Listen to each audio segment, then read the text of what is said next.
Dios les bendiga, Dios les guarde, que la paz de Dios esté con cada uno de ustedes. En esta noche, el pastor. Dios bendiga, buenas noches, que el favor de Dios sea sobre ustedes en el nombre de Jesús. Vamos a estudiar un poquito en esta noche tratando con la culpa. Vamos a hablar un poquito de la culpa en esta noche. Y vamos al libro de Génesis, capítulo 42, verso 21. Libro de Génesis, capítulo 42, verso 21. Léalo por ahí, pastora, si lo tiene. Sí, lo voy a leer ahora, un segundo. Y dice así. En el nombre del Padre, del Hijo y del Espíritu Santo. Amén. Y decían el uno al otro, verdaderamente hemos pecado contra nuestro hermano, pues vimos la angustia de su alma cuando nos rogaba y no le escuchábamos. Por eso ha venido sobre nosotros esta angustia. Amén. Amén. Entonces, la palabra culpa se define como una deuda, falta, multa e infracción de una ley y una norma moral y social. Por eso es que donde la pastora leyó estaba hablando que los hermanos de José habían cometido una falta contra su hermano y ellos están asumiendo automáticamente, como quien dice, tenemos una deuda y ahora como quien dice le estamos pagando por las cosas que hicimos con nuestro hermano. Ahora bien, yo quiero identificar algunas cosas, cómo saber que la culpa todavía está operando en nuestra vida. Quiero marcar algunos puntos fundamentales. Cómo nosotros podemos saber que la culpa todavía está operando en la vida de nosotros. Quiero marcar algunos puntos. Número 1, cuando se nos hace difícil aceptar el perdón de Dios. Esto es uno de los puntos. Cuando a nosotros se nos hace difícil aceptar el perdón de Dios, es porque la culpa todavía está operando en la vida de nosotros. Cuando las personas no aceptan el perdón de Dios, es porque no han sido perfeccionados en el amor de Dios. Cuando usted no acepta el perdón de Dios, es porque usted todavía no ha sido perfeccionado en el amor de Dios. Y vaya a Primera de Juan, capítulo 4, verso 17-18. En esto se ha perfeccionado el amor en nosotros, para que tengamos confianza en el día del juicio. Pues como Él es, así somos nosotros en este mundo. En el amor no hay temor, sino que el perfecto amor echa fuera el temor, pero que el temor lleva en sí castigo. De modo, el que teme no ha sido perfeccionado en el amor. Oiga bien, en el amor no hay temor, sino que el perfecto amor echa fuera todo temor, porque el temor lleva en sí castigo. Quiere decir que el que todavía no ha conocido el verdadero perdón por medio del Señor, vive todavía con un estado de culpa. Porque no ha creído que en Cristo Jesús ha sido perdonado por la deuda que ha ocasionado la falta que ha hecho en algún tiempo. Entonces el primer punto que nosotros identificamos si hay culpa en nosotros es cuando no aceptamos, cuando se nos hace difícil aceptar el perdón de Dios. Por medio de Cristo Jesús nosotros somos perdonados de toda deuda.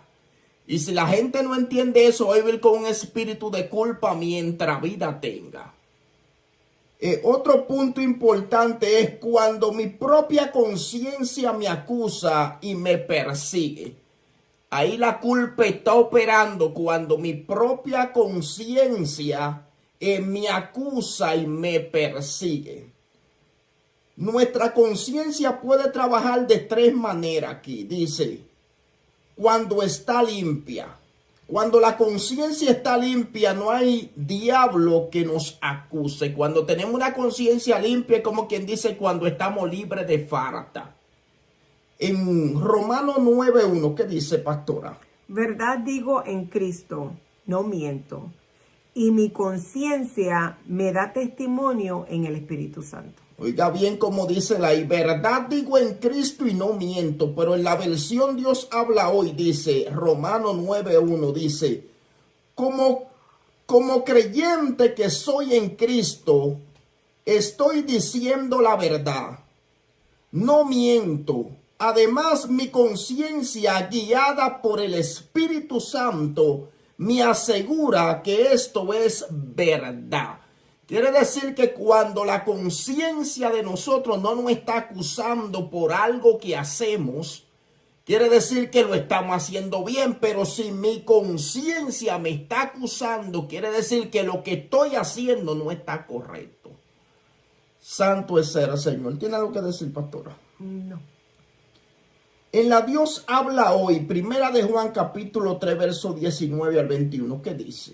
De esta manera sabremos que somos de la verdad y podremos sentirnos seguros delante de Dios. Pues si nuestro corazón nos acusa de algo, Dios es más grande que nuestro corazón y lo sabe todo. Queridos hermanos, si nuestro corazón no nos acusa, tenemos confianza delante de Dios. ¿Qué te quiere decir de eso? Que si nuestro corazón no nos acusa, que tenemos nosotros confianza delante del Señor. Ahora, si usted está haciendo algo y su corazón le está acusando, quiere decir que hay un problema. Santo es el Señor. El otro punto acá de la conciencia es cuando somos culpables. Hay un momento que si tú no eres culpable, la conciencia no te va a acusar. Ahora, si tú estás haciendo cualquier cosa que no corresponde al diseño de Dios, la conciencia te va a acusar. Cuando cometemos una falta, la conciencia te persigue y te hace sentir culpable. En Proverbio 28:1, ¿qué dice? Huye el impío sin que nadie lo persiga, mas el justo está confiado como un león. ¿Por qué las personas corren? Porque se sienten acusados. Porque por su propia conciencia cuando está haciendo algo malo. Toda persona, sea cristiano o no, tiene una conciencia. Una es que la persona le escuchen y le obedezcan, y otra es que la persona no le escuchen. Pero todo el mundo tiene una conciencia y redarguye la conciencia cada uno de nosotros cuando no estamos haciendo lo correcto. Dice, huye el impío sin que nadie lo persiga. Nadie lo está persiguiendo, pero su conciencia y lo que está haciendo le está martillando su mente. En Génesis capítulo 3, verso 8-10, ¿qué dice? Y oyeron la voz de Jehová Dios que se paseaba en el huerto al aire del día. Y el hombre y su mujer se escondieron de la presencia de Jehová Dios entre los árboles del huerto. Mas Jehová Dios llamó al hombre y le dijo, ¿dónde estás tú? Y él respondió, oí tu voz en el huerto y tuve miedo, porque estaba desnudo y me escondí. Quiere decir que cuando no estamos haciendo lo correcto, ¿cómo vamos a estar nosotros? Corriendo de la presencia de Dios, porque dice que automáticamente pecó Adán y Eva, salieron corriendo, escucharon la voz de Dios y salieron corriendo de la presencia del Señor. Entonces, cuando somos culpables, la conciencia nos va a acusar a nosotros. Ahora, hay otro estado cuando el enemigo te acusa. Si la persona ya ha pedido perdón a Dios y todavía la conciencia le está acusando, quiere decir que el diablo se infiltró en su mente y le está ministrando por la situación que han pasado en su vida. Si ya uno pidió perdón al Señor y todavía nuestra conciencia nos está martillando y está diciendo que somos culpables, ya cuando nosotros le pedimos perdón a Dios hay un problema. Ya el enemigo está ministrando la mente de aquella persona. Ya se infiltró algo el que no es del Señor en esa mente, porque si ya tú pediste perdón y te sientes culpable, hay un problema. Dice que aunque nuestros pecados sean rojos como el carmesí, Él lo hará más blanco que la nieve. Si una persona pidió perdón al Señor y todavía su conciencia le está martillando, es porque el enemigo le está ministrando. Y le está hablando de lo mismo que pasó hace 5, 10, 20 años, no sé cuánto tiempo. Pero si esa es tu situación, tiene que reprender al enemigo, porque una de las características del diablo es el acusador. Santo es el Señor. Una de las asignaciones del enemigo es hacernos sentir culpable, aún después que ya el Señor ha perdonado nuestra falta. Cuando Dios perdona a una persona, Él dice que no se acuerda de eso. Yo no sé cómo es que las personas a veces piden perdón y todavía viven con las cosas en la memoria. Viven con el pasado en el presente. Entonces no pueden avanzar al futuro. ¿Qué dice Apocalipsis 12:10?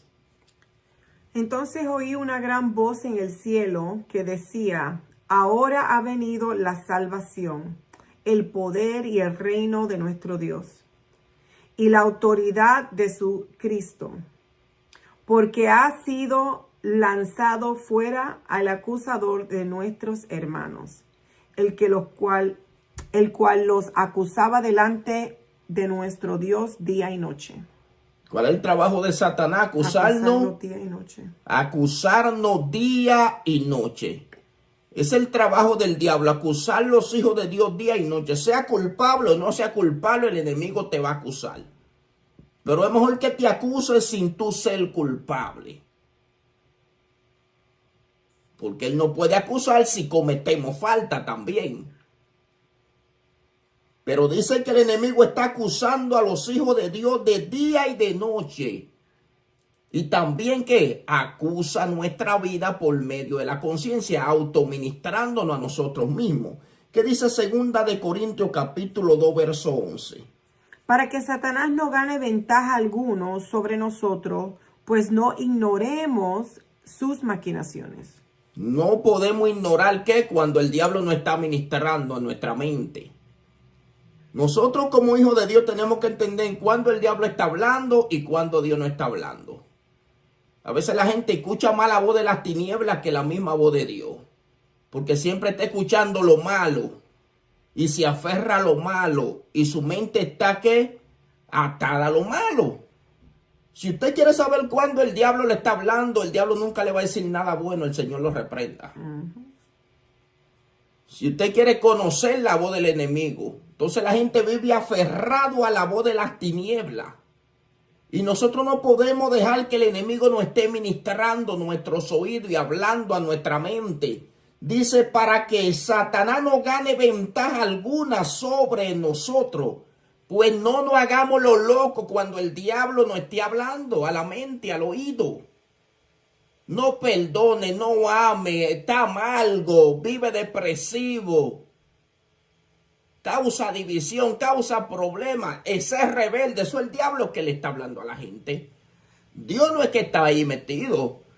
Tengo una ira contra una persona, no perdone, me cae mal esa gente, eso es Satanás que está ministrando. Yo le hablaba ayer en la clase a la gente y yo le decía, bueno, cuando la gente tiene orgullo, tiene el diablo adentro. Y de una forma o de otra, todo el mundo tiene un poquito de orgullo. Y yo le dije, bueno, si no tiene el diablo entero, tiene un sobrino. Pero algo usted tiene en su corazón y tiene que sacarlo. Algo tienen las personas que tienen que sacar de su corazón. Porque lo que es tiniebla hay que sacarlo porque no es Dios. Entonces las personas viven con la mente hinchada porque viven escuchando la voz de la tiniebla, acusando su conciencia porque el diablo acusa nuestra conciencia. Nos hace sentir culpable, miserable, que no nos merecemos nada. Eso es la voz del enemigo, eso no es la voz de Dios, eso es el mismo diablo ministrando la mente de las personas. Que no puedo, que no va a poder, que te va a morir, que está enfermo, que te va a... No, eso es el enemigo ministrando la mente de nosotros. para turbar nuestro camino y para que nos desconectemos de la fe. En Zacarías capítulo 3, verso 1, ¿qué dice? Me mostró al sumo sacerdote Josué, el cual estaba delante del ángel de Jehová, y Satanás estaba a su mano derecha para acusarle. Es el trabajo del diablo, acusarnos de día y de noche. Entonces, cuando mi propia conciencia me acusa y me persigue, le hablé de 3 condiciones de la conciencia. Hay una conciencia que está limpia.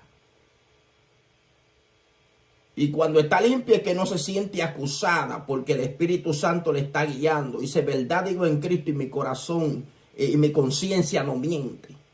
Y el Espíritu testifica que lo que estamos haciendo es correcto. La número 2, cuando somos culpables, nuestra conciencia nos va a acusar y nos va a perseguir. Por eso es que al que hace algo malo siempre vive empantado, no puede ni dormir. Y número 3, cuando el enemigo te acusa. Porque hay 2 formas que el diablo acusarnos a nosotros. Una cuando cometemos la falta y otra cuando Dios nos ha perdonado, que ya Dios nos limpió y todavía Él sigue acusándonos. Porque como le dije, si ya usted pidió perdón por cualquier situación, sea lo que sea, eche eso a correr y no le haga caso a la voz del enemigo. Ahora bien, el tercer punto es cuando el remordimiento golpea mi conciencia por lo que hice. Estamos hablando cómo identificar que la culpa esté en nosotros. Cuando el remordimiento golpea mi conciencia por lo que hice. El remordimiento es una inquietud o un dolor interno que queda después de ejecutar una mala acción. Cuando la gente hace mala acción, o sea, le hablan mal a una gente, tienen una mala actitud, se le mete un coraje, después al rato viene ese remordimiento, hablé mal, me comporté mal, mi actitud no fue buena.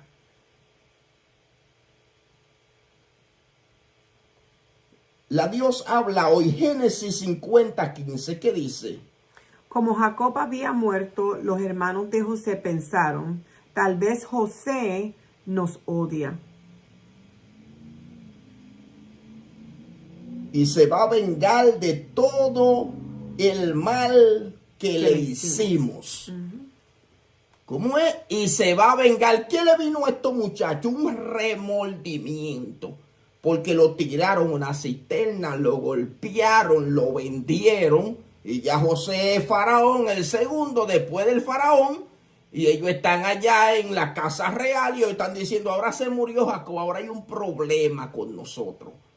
Porque quizás José nos va a odiar a nosotros porque lo golpeamos, lo vendimos, lo maltratamos. ¿Qué le vino a ellos? Un remordimiento por lo que hicieron.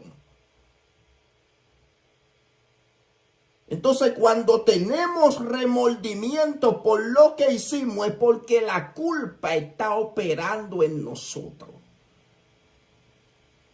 En Hechos capítulo 2, verso 37 al 38, ¿qué dice?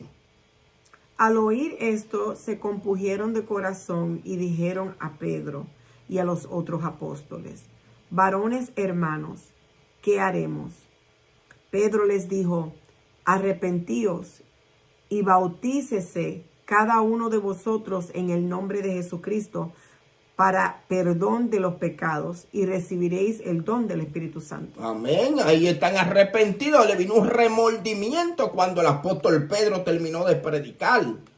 Porque habían crucificado al Rey de Gloria. Y dijeron, cometimos un error, cometimos una falta. Le vino el remordimiento. Lo bueno de esto fue que ellos preguntaron, ¿qué hacemos? ¿Cuál es la solución para solucionar el mal que cometimos? ¿Qué le dijo Pedro? Arrepiéntase. Porque si tiene un remordimiento es para que se arrepienta la gente. En Juan capítulo 8, verso 3 al 11, ¿qué dice? Entonces los escribas y los fariseos le trajeron una mujer sorprendida en adulterio y poniéndola en medio, Le dijeron: Maestro, esta mujer ha sido sorprendida en el acto mismo de adulterio. Y en la ley nos mandó Moisés apedrear a tales mujeres. Tú pues, ¿qué dices?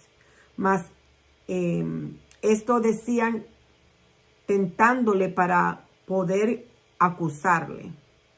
Pero Jesús, inclinando hacia el suelo, escribía en la tierra con el dedo.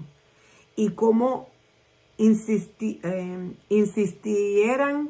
en preguntarle, se les enderezó y les dijo: el que de vosotros esté sin pecado, sea el primero en arrojar la piedra contra ella. Inclinándose de nuevo hacia el suelo, siguió escribiendo en tierra.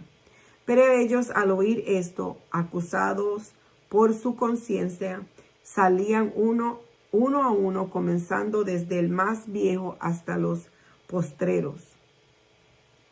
Y quedó solo Jesús y la mujer que estaba en medio.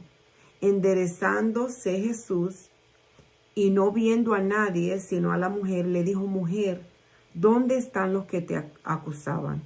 Ninguno te condenó. Ella dijo: Ninguno, Señor. Entonces Jesús le dijo: Ni yo te condeno. Vete y no peques más. Amén. El remordimiento, cuando llega a las personas, tienen que soltar la piedra. La conciencia le estaba acusando a los fariseos, a los saduceos, a los escribas y al pueblo que querían matar a una mujer que encontraba en acto de adulterio. Pero querían matar a la mujer porque no se estaba metido el hombre. Entonces, cuando la conciencia nos acusa y tenemos remordimiento, es porque la culpa todavía está operando en la vida de nosotros. Y nosotros tenemos que lidiar con la culpa para poder ser liberados de toda atadura del pasado y de todo lo que no nos deja avanzar en nuestro presente. Santo es el Señor. Ahora bien, ¿cómo puedo superar la culpa? Le voy a dar algunos pasos. ¿Cómo nosotros podemos superar la culpa si estamos atravesando estas cosas? Después que venimos a los caminos del Señor y nos arrepentimos de corazón, automáticamente Dios borra nuestra rebelión y nuestro pecado. De que las personas sigan cargando con eso y otra cosa, y de que abran una cuenta nueva porque traen el pasado nuevamente al presente, ya es otra cosa. Tiene que arrepentirse de corazón y pedir perdón a Dios. Lo primero, si usted vive con un espíritu de culpabilidad, tiene que arrepentirse de corazón y pedir perdón a Dios. Porque hay gente que quedan con un espíritu de culpabilidad de cualquier situación familiar que atravesaron. Y viven con ese ataúd todo el tiempo. Usted tiene que soltar el ataúd. Tiene que soltar toda deuda del pasado. Y le estoy diciendo, tiene que arrepentirse de corazón y pedir perdón a Dios. En el Salmo 32, del 3 al 5, ¿qué dice? Mientras callé, se envejecieron mis huesos en mi gemir todo el día. Porque de día y de noche se agravó sobre mí tu mano. Se volvió mi verdor en sequedades de verano. Selah. Mi pecado te declaré y no encubriré mi iniquidad. Dije: confesaré mis transgresiones a Jehová, y tú perdonaste la maldad de mi pecado. Eso es lo primero que tenemos que hacer para poder lidiar con la culpabilidad, arrepentirnos de corazón. Él dijo: mientras callé se envejecieron mis huesos. En otras palabras, se estaba enfermando, porque cuando la persona no confiesa el mal, se está enfermando, vive enfermo. Se le amarga la vida. En Primera de Juan, capítulo 1, verso 9, dice: si confesamos nuestro pecado, Él es fiel y justo para perdonar nuestro pecado y limpiarnos de toda maldad. El Señor está dispuesto para limpiarnos de toda maldad, de toda mala intención del corazón, de toda palabra de doble sentido. Dios siempre está dispuesto para limpiarnos. El propósito del Señor es que nosotros reconozcamos nuestra condición.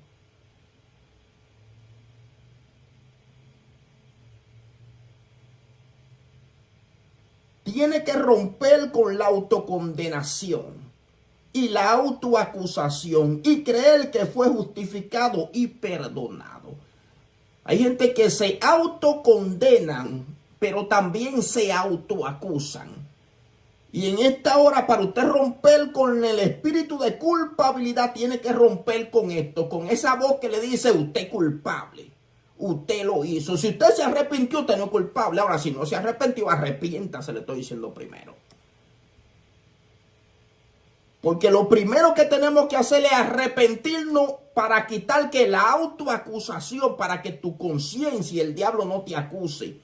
Pero tampoco para que el enemigo se aproveche de esa situación y también te condene. Porque hay gente que se meten en la cárcel y botan la llave yo mismo.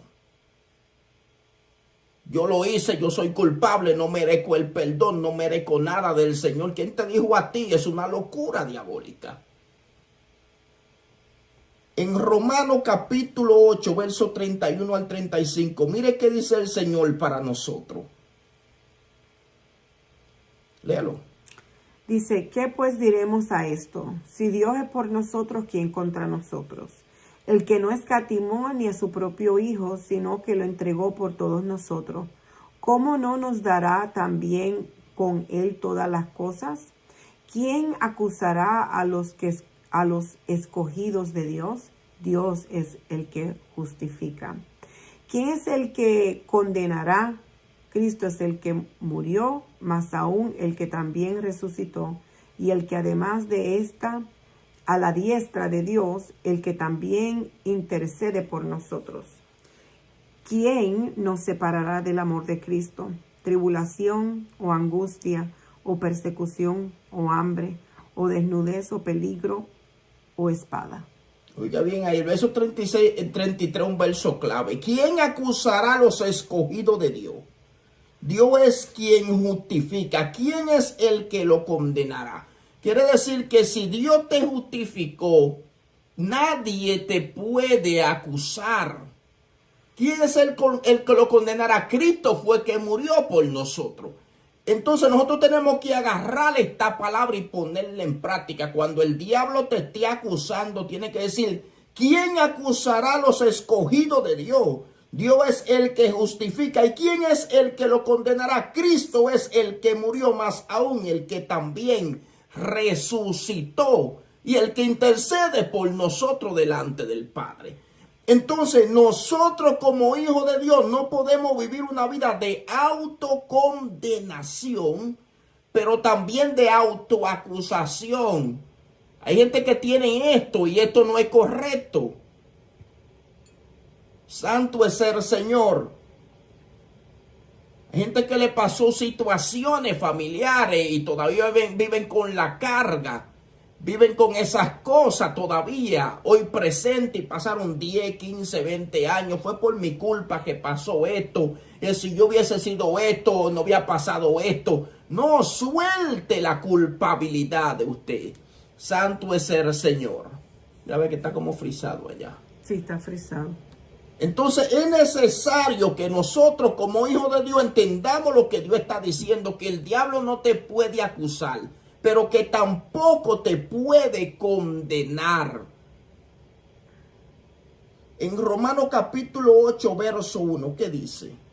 Ahora pues ninguna condenación hay para los que están en Cristo Jesús, los que no andan conforme a la carne, sino conforme al Espíritu. Oiga bien, ninguna condenación hay para nosotros, pero dice para los que no andan conforme a la carne.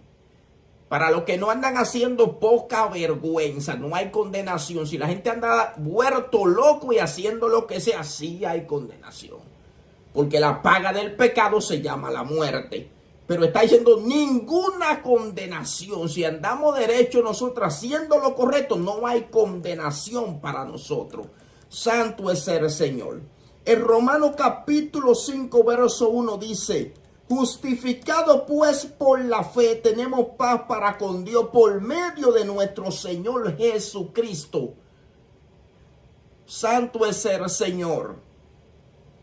El otro punto acá, ¿cómo podemos lidiar con la culpa? Tiene que creer que Jesús cargó todos sus pecados. Todo lo que usted hizo, no importa lo que las personas hagan, si vinieran a los pies de Jesús, Jesús cargó en el madero todos sus pecados. Santo es el Señor. En Primera de Pedro capítulo 2 verso 24, ¿qué dice? Quien llevó él mismo nuestro pecado en su cuerpo sobre el madero, para que nosotros, estando muertos a los pecados, vivamos a la justicia, y por cuya herida fuiste sanado. Quien llevó el mismo nuestro pecado, no importa qué tú cometiste o qué hiciste o qué no hiciste. Está diciendo que Jesucristo llevó él nuestros pecados. Santo es el Señor. En 2 de Corintios 5:21 dice, al que no conoció pecado, por nosotros lo hizo pecado, para que nosotros fuésemos hechos justicia de Dios en él. Quiere decir que él cargó todo lo que tú hiciste. Lo único que tenemos que arrepentirnos para ser restaurados de todo espíritu de culpabilidad. Y por último, tengo que creer que fui reconciliado con Dios. Número 1, le dije, tiene que arrepentirse de corazón y pedir perdón. ¿Cómo puedo superar la culpabilidad? Arrepentimiento número 1. Tiene que romper con la autocondenación y la autoacusación y creer que fue justificado y perdonado. Número 3. Tiene que creer que Jesús cargó todos sus pecados. Y número 4. Tengo que creer que fui reconciliado, que ya hice la paz con el Señor después que di esos pasos. Segunda de Corintios capítulo 5, verso 18-19. ¿Qué dice? ¿Cuál verso? 5, capítulo 5, verso 18-19, lo último. Dice, y todo esto proviene de Dios, quien nos reconcilió consigo mismo por Cristo y nos dio el ministerio de la reconciliación, que Dios estaba en Cristo reconciliado consigo al mundo, no tomándoles en cuenta a los hombres sus pecados, y nos encargó a nosotros la palabra de la reconciliación. Santo es el Señor. En Romanos capítulo 5, verso 9-10 dice, pues mucho más estando ya justificado en su sangre, por él seremos salvos de la ira. Porque si siendo enemigos fuimos reconciliados con Dios por la muerte de su Hijo, mucho más estando reconciliados seremos salvos por su vida. Entonces, algo que tenemos que entender es que automáticamente pedimos perdón, fuimos reconciliados con nuestro Señor y ya hicimos la paz nuevamente con Él. Entonces hablamos en esta noche un poquito tratando con la culpabilidad. Y es necesario que nosotros como hijos de Dios entendamos que en Jesús nosotros no somos culpables, sino que por medio a Él nos declaró que inocente y somos justificados en su presencia. Así que Dios me le bendiga, shalom, y que el favor de Dios sea sobre su casa. Amén.